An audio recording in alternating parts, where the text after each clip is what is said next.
Psicopatas, uma visão mais detalhada, parte 1.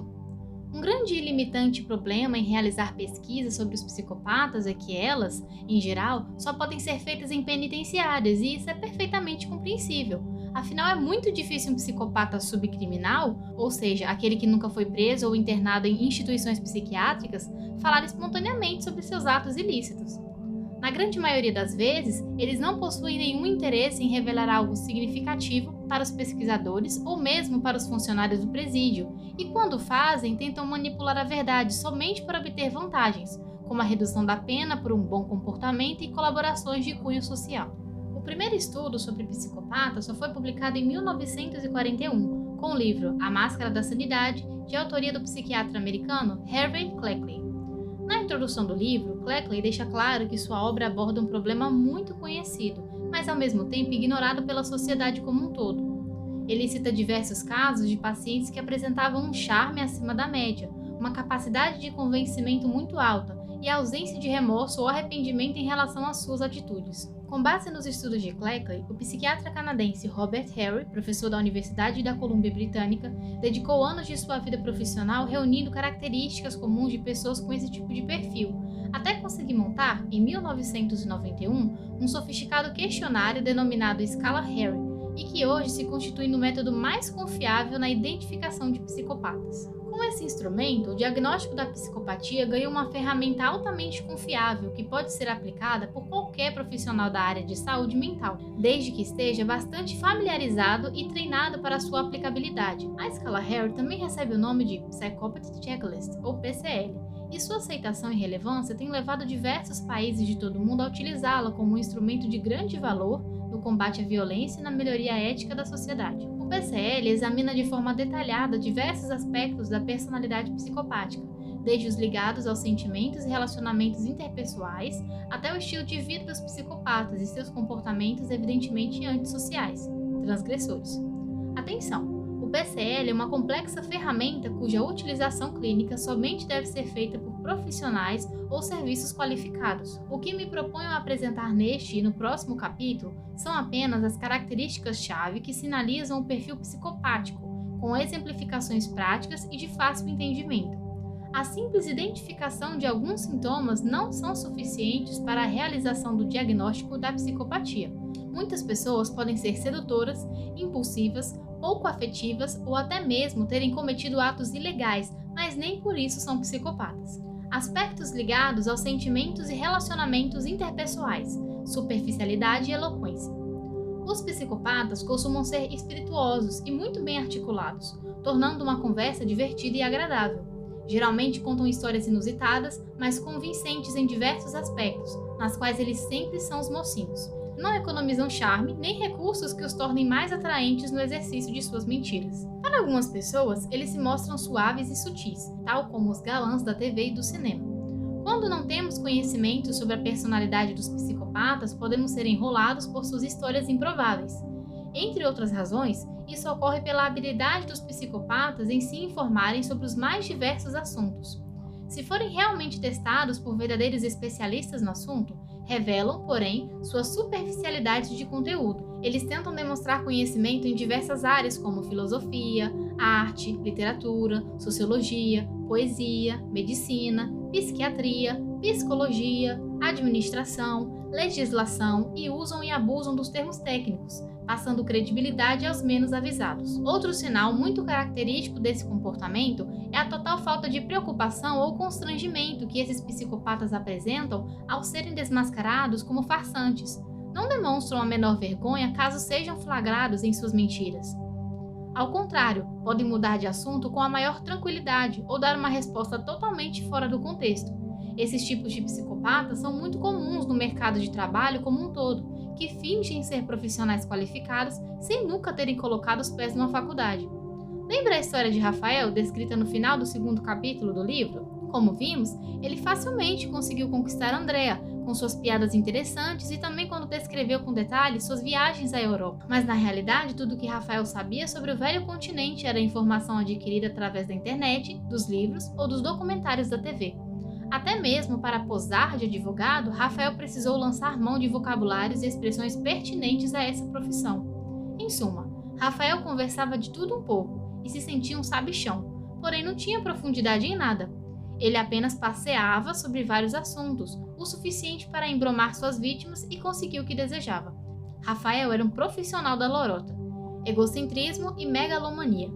Os psicopatas possuem uma visão narcisista e supervalorizada de seus valores e importância. Eles se veem como o centro do universo e tudo deve girar em torno deles. Pensam e se descrevem como pessoas superiores aos outros, e essa superioridade é tão grande que lhes dá o direito de viverem de acordo com suas próprias regras. Para os psicopatas, matar, roubar, estuprar, fraudar não é nada grave. Embora eles saibam que estão violando os direitos básicos dos outros, por escolha, reconhecem somente as suas próprias regras e leis. Além disso, são extremamente hábeis em culpar as outras pessoas por seus atos, eximindo-se de qualquer responsabilidade. Para eles, a culpa sempre é dos outros. Esse egocentrismo e essa megalomania, muitas vezes, fazem com que eles sejam vistos como arrogantes, metidos e autoconfiantes. Têm mania de grandeza, fascínio pelo poder e pelo controle sobre os outros. Os psicopatas não sentem qualquer embaraço sobre dívidas contraídas, pendências financeiras ou mesmo problemas de ordem legal ou pessoal, brigas e espancamento de namoradas. De forma indiferente, eles encaram todos os problemas que estejam vivenciando apenas como transitórios, falta de sorte, infidelidade de amigos ou que são derivados de um sistema econômico e social injusto coordenado por pessoas incompetentes.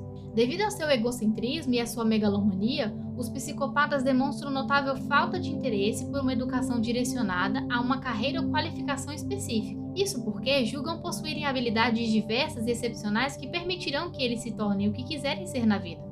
Os psicopatas empreendedores sempre pensam grande e costumam arriscar alto, mas toda vez que isso ocorre, pode ter certeza de que o dinheiro arriscado é de outra pessoa, ou melhor, de mais uma de suas vítimas. Isabela nasceu em Santa Maria, no Rio Grande do Sul. Desde pequena, apresentava uma beleza incomum que chamava a atenção de todos. Aos 16 anos, foi chamada para ser modelo e iniciou uma carreira de sucesso que a levou aos 19 anos para Nova York. Lá, Isabela conheceu Miguel, brasileiro e modelo como ela. Miguel era de fato muito bonito. No entanto, o que mais a atraiu foi o seu jeito cativante, simples e espontâneo. Em pouco tempo, Isabela chamou Miguel para morar em seu apartamento. Ela gostava da sua companhia, entendiam-se bem na cama e ele demonstrava ser um cara muito legal. A convivência, contudo, começou a revelar que Miguel tinha um ego um pouco avantajado. Falava muito, mas somente sobre si mesmo, sobre seus projetos, suas preferências, sua carreira, seus talentos, seus dotes físicos, seus charmes e suas fãs. Pelas coisas de Isabela, ele não demonstrava qualquer interesse. Nas poucas vezes em que ela reclamava com Miguel sobre o seu egocentrismo, ele se justificava dizendo que precisava se valorizar, pois sua família sempre o subestimou. Isabela, então, tentava compreender Miguel, mas ele sempre voltava a agir da mesma forma. Só usava roupas de grife, mesmo que isso custasse o seu salário inteiro. Limitava-se a dizer que quando fechasse um grande contrato de publicidade, iria restituir a Isabela todo o dinheiro que ela estava utilizando para manter a casa e os prazeres deles, restaurantes, teatros, shows e viagens. Após um ano dessa convivência íntima, Isabela já estava cansada de ouvi-lo falar sobre sua própria beleza, sua superioridade profissional, os megacontratos que estavam prestes a ser assinados e os milhões de dólares que pretendiam gastar com roupas e joias. Quando Isabela perguntava sobre suas dívidas, seus títulos protestados e seus créditos cancelados, ele dizia que tudo passaria em breve e que todos aqueles problemas se deviam à falta de sorte, muita inveja e à traição de seus colegas de trabalho. A gota d'água para Isabela foi quando, após um desfile, ela sentiu uma forte dor no abdômen e desmaiou. Foi levada ao serviço de emergência de um hospital, onde diagnosticaram apendicite aguda. Em poucas horas, foi submetida a uma intervenção cirúrgica e permaneceu hospitalizada por 3 dias. Miguel telefonou e disse que não poderia vê-la, em função de um grande trabalho, mas prometeu pegá-la em sua alta. Isabela recebeu alta às 11 horas de uma sexta-feira e aguardou Miguel até às 2h15, quando resolveu pegar um táxi com a ajuda de uma das enfermeiras do hospital. Ao chegar em casa, amparada pelo porteiro do prédio, Isabela deu de cara com Miguel assistindo tranquilamente a um filme no DVD. Ao notar a presença dela, ele se limitou a dizer: "Você precisa ver esse filme, o ator principal se parece muito comigo." Isabela não chegou a ver o filme, mas assim que se recuperou totalmente da cirurgia, terminou a relação com Miguel e aceitou um convite, de fato irrecusável, para trabalhar em Milão. A última notícia que ela teve de Miguel é que se tornou um ator de filme pornô. Ausência de sentimento de culpa. Os psicopatas mostram uma total e impressionante ausência de culpa sobre os efeitos devastadores que suas atitudes provocam nas outras pessoas. Os mais graves chegam a ser sinceros sobre esse assunto. Dizem que não possuem sentimento de culpa, que não lamentam pelo sofrimento que eles causaram em outras pessoas e que não conseguem ver nenhuma razão para se preocuparem com isso. Na cabeça dos psicopatas, o que está feito e a culpa não passa de uma ilusão utilizada pelo sistema para controlar as pessoas. Diga-se de passagem, eles, os psicopatas, sabem utilizar a culpa contra as pessoas do bem e a favor deles com uma maestria impressionante. Os psicopatas são capazes de verbalizar remorso, da boca para fora, mas suas ações são capazes de contradizê-los rapidamente. Uma das primeiras coisas que os psicopatas aprendem é a importância da palavra remorso e como devem elaborar um bom discurso para demonstrar esse sentimento. Com essa habilidade de racionalizar, criar razões para seus comportamentos, os psicopatas se isentam de responsabilidade em relação às suas atitudes. Inventam desculpas elaboradas capazes de mexer profundamente com os sentimentos nobres de pessoas de bom coração, as quais eventualmente podem vir a sentir pena dessas criaturas tão maquiavélicas. Pedro Rodrigo Filho, o Pedrinho Matador, é um serial killer que afirma com orgulho ter matado mais de 100 pessoas, inclusive seu próprio pai. Na penitenciária do estado, em São Paulo, ele é temido e respeitado pela comunidade carcerária. A primeira vez que matou, Pedrinho tinha apenas 14 anos e nunca mais parou. Com vários crimes nas costas, Pedro Rodrigo foi preso aos 18 anos em 1973 e continuou matando dentro da própria prisão. Ele é considerado o maior homicida da história do sistema prisional e diz que só na cadeia já matou 47 pessoas. Mata sem misericórdia quem atravessa o seu caminho ou simplesmente porque não vai com a cara do sujeito. Pedrinho sabe que matar é errado, mas justifica seus atos como algo que vem de família.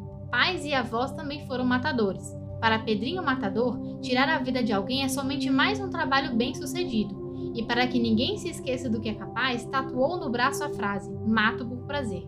Fontes: Revista Época, edição 259, edição Globo 5/5 de 2003, Revista Ciência Criminal, especial Mentes Criminosas, edição Segmento 2007. Ausência de empatia. Empatia é a capacidade de considerar e respeitar os sentimentos alheios. É a habilidade de se colocar no lugar do outro, ou seja, vivenciar o que a outra pessoa sentiria caso estivéssemos na situação e circunstâncias experimentadas por ela. Somente pela definição do que é empatia, já fica claro que esse não é um sentimento capaz de ser experimentado por um psicopata. Para os psicopatas, as outras pessoas são meros objetos ou coisas que devem ser usados sempre que necessários para a satisfação do seu bel prazer. Para eles, essas pessoas não passam de um agente fraco e vulnerável e, por isso mesmo, são seus alvos preferidos. A falta de empatia apresentada pelos psicopatas é geral. Eles são indiferentes aos direitos e sofrimentos de seus familiares e de estranhos do mesmo modo. Caso demonstrem possuir laços mais estreitos com alguns membros de sua família, esposa, filhos, certamente é pelo sentimento de possessividade e não pelo amor genuíno. Não se esqueça, psicopatas são incapazes de amar, eles não possuem a consciência genuína que caracteriza a espécie humana.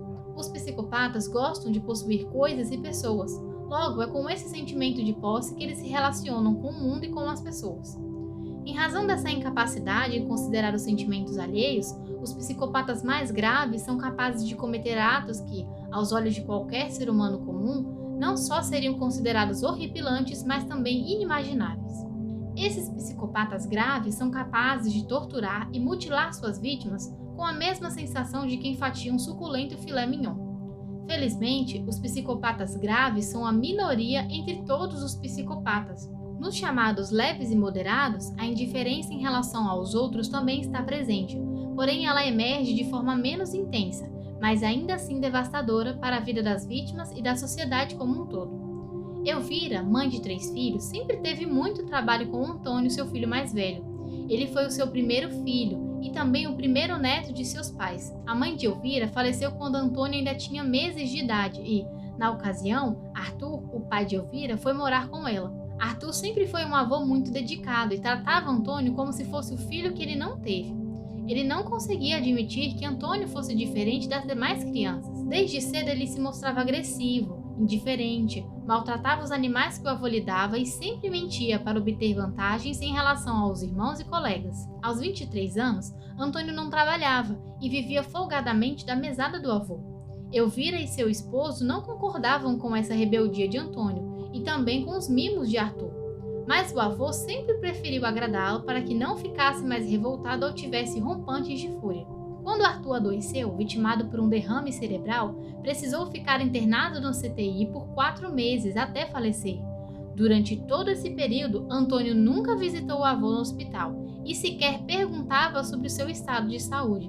Elvira estava em casa preparando o almoço quando recebeu a notícia sobre a morte de seu pai. Ela sentou e começou a chorar compulsivamente. Antônio viu a cena e se limitou a dizer: "Mãe, para de chorar e anda logo, que eu tô com pressa. Não é porque o vovô morreu que a senhora vai deixar de me servir o almoço." Mentiras, trapaças e manipulação. Antes de qualquer coisa, temos que considerar que todo mundo mente, uns mais, outros menos. O filósofo e psicólogo americano David Livingstone Smith afirma que a mentira branca é normal e até necessária. Em seu livro Por que Mentimos, Smith descreve que todos nós mentimos de forma consciente ou inconsciente, verbal ou não verbal, declarada ou não declarada. Segregamos o engano não somente através de palavras, como também pelos nossos corpos.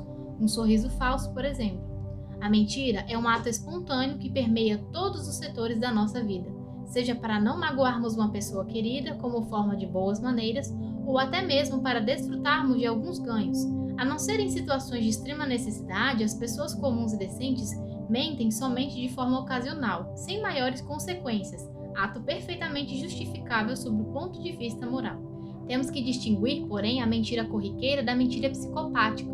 Os psicopatas são mentirosos costumazes, mentem com competência, de forma fria e calculada, olhando nos olhos das pessoas. São tão habilidosos na arte de mentir que, muitas vezes, podem enganar até mesmo os profissionais mais experientes do comportamento humano.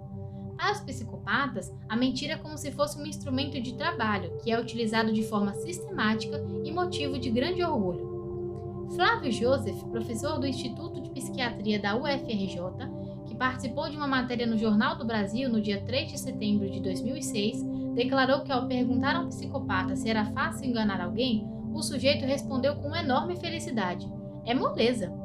Mentir, trapacear e manipular são talentos inatos dos psicopatas. Com uma imaginação fértil e focada sempre em si próprios, os psicopatas também apresentam uma surpreendente indiferença à possibilidade de serem descobertos em suas faces. Se forem flagrados mentindo, raramente ficam envergonhados, constrangidos ou perplexos. Apenas mudam de assunto ou tentam refazer a história inventada para que ela pareça mais verossímil. Eles se gabam pelas suas habilidades em mentir e podem fazê-lo sem qualquer justificativa ou motivo. Essa habilidade, muitas vezes, é potencializada pela facilidade de associarem a linguagem verbal à corporal, gestos e expressões, na elaboração de suas mentiras, dando um apelo teatral às mesmas. Nesse cenário de enganação, os psicopatas são, ao mesmo tempo, roteiristas, atores e diretores de suas histórias improváveis. É muito importante também destacar outro recurso utilizado por essas criaturas na arte da mentira. Alguns psicopatas mais experientes são tão especialmente hábeis em mentir que se utilizam de pequenas verdades para ganharem credibilidade em seus discursos. A coisa funciona mais ou menos assim. Eles admitem alguns deslizes que cometeram de fato, apenas para que as pessoas de bem se confundam e pensem da seguinte maneira: sejamos razoáveis, se fulano está admitindo seus erros, é bem provável que ele esteja falando a verdade sobre as demais histórias. Por isso é preciso muita observação, conhecimento de sua vida passada e um pouco de distanciamento emocional para não se deixar enganar com facilidade por um psicopata. Em 1995, no Museu Nacional de Belas Artes, no centro do Rio de Janeiro, houve uma exposição do escultor francês Auguste Rodin, que atraiu o grande público para a visitação. As filas de entrada, principalmente nos últimos dias, eram enormes e lotavam as ruas mais próximas ao museu, fazendo o público esperar por longas horas. César, querendo ver a exposição e sem a menor vontade de permanecer na fila, não titubeou. Sem qualquer constrangimento ou embaraço, paramentou-se de óculos escuros, uma bengala na mão e fingiu-se de cego, conferindo-lhe o direito de entrar na frente de todos. No interior do museu, ele teve um guia exclusivo à sua disposição que o conduziu por todas as obras e salões de exposição. Enquanto o guia cuidadosamente descrevia com detalhes a história de cada obra de arte, César ainda pôde, por tempo indeterminado, tocar as esculturas, além de vê-las, é claro, sem que os outros percebessem. Às gargalhadas e tomado por uma soberba absoluta, César contou essa história aos amigos, vangloriando-se de como foi fácil enganar os organizadores do evento e obter um tratamento VIP. Relatou com deboche, descaso e prazer que todos não passavam de uns otários, desde os responsáveis pela exposição e seu guia até a multidão que esperava por sua vez do lado de fora. Pobreza de emoções. Os psicopatas apresentam uma espécie de pobreza emocional que pode ser evidenciada pela limitada variedade e intensidade de seus sentimentos. São incapazes de sentir certos tipos de sentimento, como o amor, a compaixão e o respeito pelo outro. Por vezes, podem nos confundir ao apresentarem episódios emocionais dramáticos, fúteis e de curta duração. No entanto, se observarmos com mais cautela, constataremos que esses episódios não passam de pura encenação. Muitas vezes, os psicopatas querem convencer as pessoas de que são capazes de vivenciar fortes emoções, porém eles sequer sabem diferenciar as nuances existentes entre elas. Confundem amor com pura excitação sexual, tristeza com frustração e raiva com irritabilidade. Muitos psiquiatras afirmam que as emoções dos psicopatas são tão superficiais que podem ser consideradas algo bem similar ao que denominam de proto-emoções, respostas primitivas às necessidades imediatas. Para a grande maioria das pessoas, o medo está associado a uma variedade de sensações físicas desagradáveis, tais como suor nas mãos, coração acelerado, boca seca, tensão muscular, tremores e até náuseas e vômitos. Porém, para os psicopatas, essas sensações físicas não fazem parte do que eles experimentam como medo. Para eles, o medo, como a maioria das emoções, é algo incompleto, superficial, cognitivo por natureza, apenas um conceito de linguagem e não está associada a alterações corporais.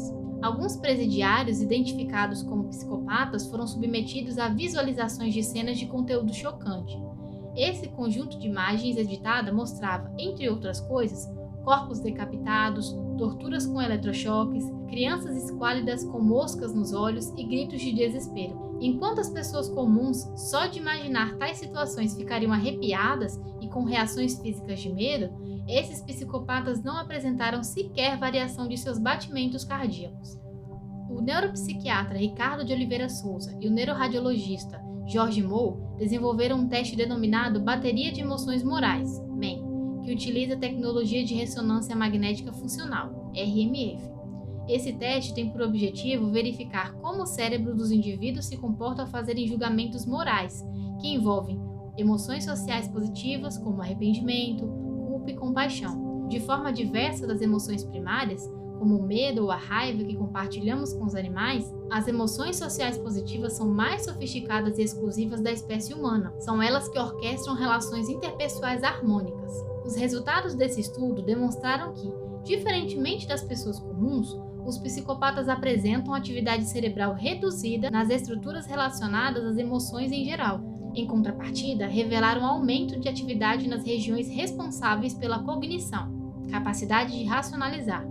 Assim, pode-se concluir que os psicopatas são muito mais racionais do que emocionais. Voltando ao medo, é uma emoção primária, inata e necessária para a nossa sobrevivência. Além disso, ele também nos impede de tomar certas atitudes das quais poderíamos nos arrepender, ou ainda pode nos favorecer a agir de forma correta, pelo temor das consequências futuras. Seja de uma forma ou outra, impedindo ou estimulando comportamentos, o medo é capaz de despertar na grande maioria das pessoas o que chamamos de consciência emocional das consequências de nossos atos.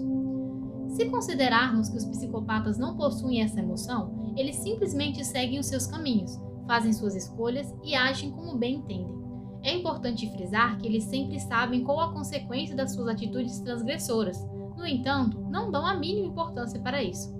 Um psicopata, quando perde o controle, sabe exatamente até onde ele quer ir, no sentido de magoar, amedrontar ou machucar uma pessoa.